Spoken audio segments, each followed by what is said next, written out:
देखो तो हम बात कर लेते हैं लाइट रिफ्लेक्स की। This is very important. इसका पाथवे हमें जानना है। तो इसके पाथवे में सबसे पहले इस तरीके से ऑप्टिक नर्व से लाइट सेंसेशन आता है।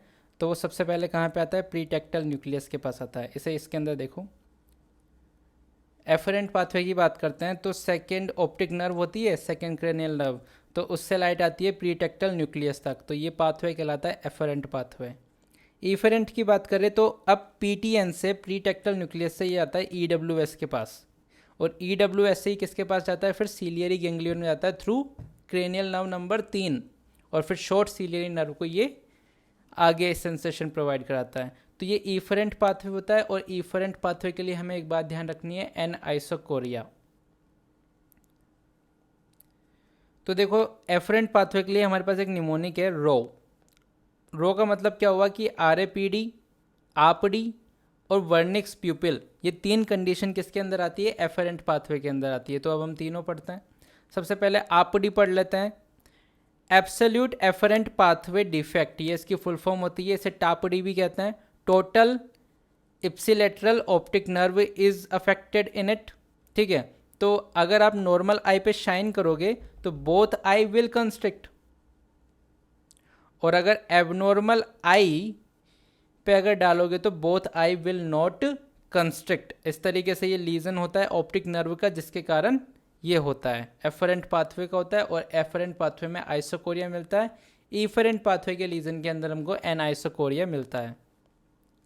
आरएपीडी, आरएपीडी को मार्कस गन प्यूपिल भी कहते हैं, है ना। शाइन किया लाइट को नॉर्मल आई पे, तो क्या हुआ? Both eyes will constrict. Shine की हमने लाइट ऑन एबनॉर्मल आई, तो क्या मिला? पैराडॉक्सिकल डायलेटेशन मिला। Instead of constructing it is dilating. ठीक है, बोथ आईज, क्योंकि ये आइसोकोरिया के अंदर शामिल है। This is due to pupillary escape. Lesion at optic nerve देखने को मिलता है। इसके अलावा स्विंगिंग फ्लैश लाइट टेस्ट का यूज करते हैं इसको पता लगाने के लिए। नो लाइट इस तरीके की है। फिर नॉर्मल रिस्पॉन्स टू लाइट क्या है कि दोनों कंस्ट्रिक्ट कर रही है, लेकिन राइट आई में आरएपीडी है, जिसके कारण अब ये दोनों क्या कर रही है? पैराडॉक्सिकली डायलेट कर रही है। वर्निक्स प्यूपिल की बात करते हैं तो इसके अंदर क्या है? Optic tract is affected here. इसे हम हेमी एनोपिक प्यूपिल भी कहते हैं। तो देखो, ये नॉर्मल प्यूपिल है, तो नॉर्मल प्यूपिल पे जैसे ही आपने आई डाली तो both will constrict.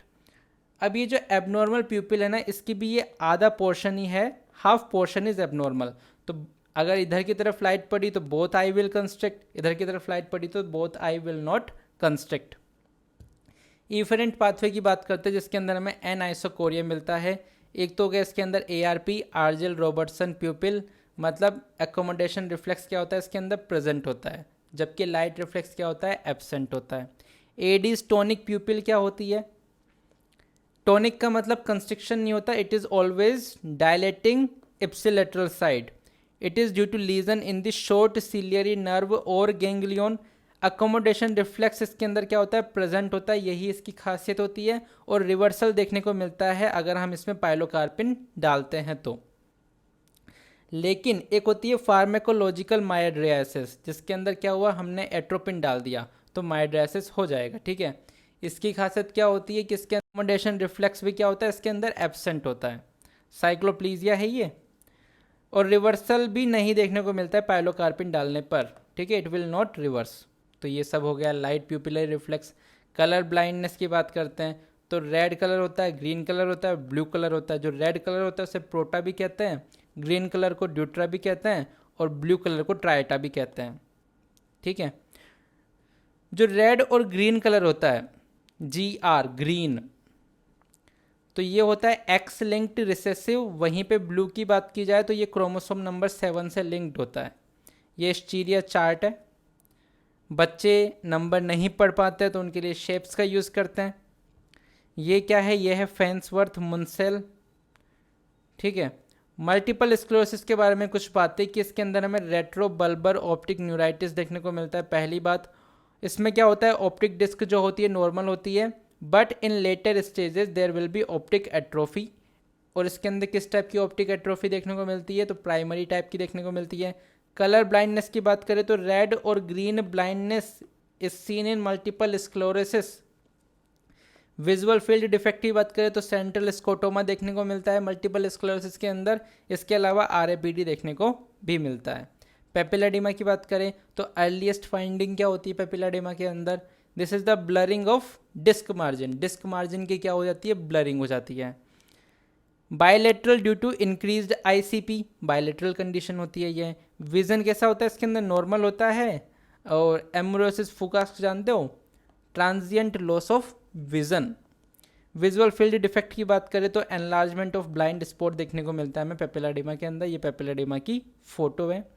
Age related macular degeneration,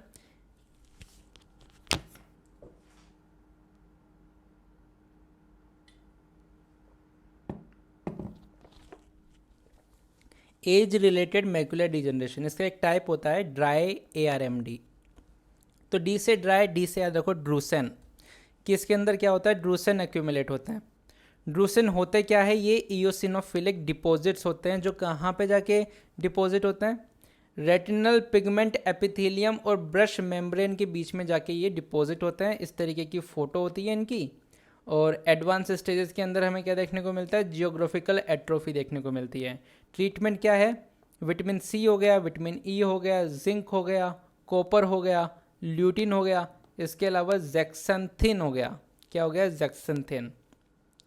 wait ARMD की बात करें तो ट्रीटमेंट में हमें क्या मिलता है? एंटी VEGF मिलता है, बेवाकिजुमैब मिलता है और रानीबिजुमैब देखने को मिलता है। ये क्या है? इंट्राविट्रियल इंजेक्शन है ये। And what is this?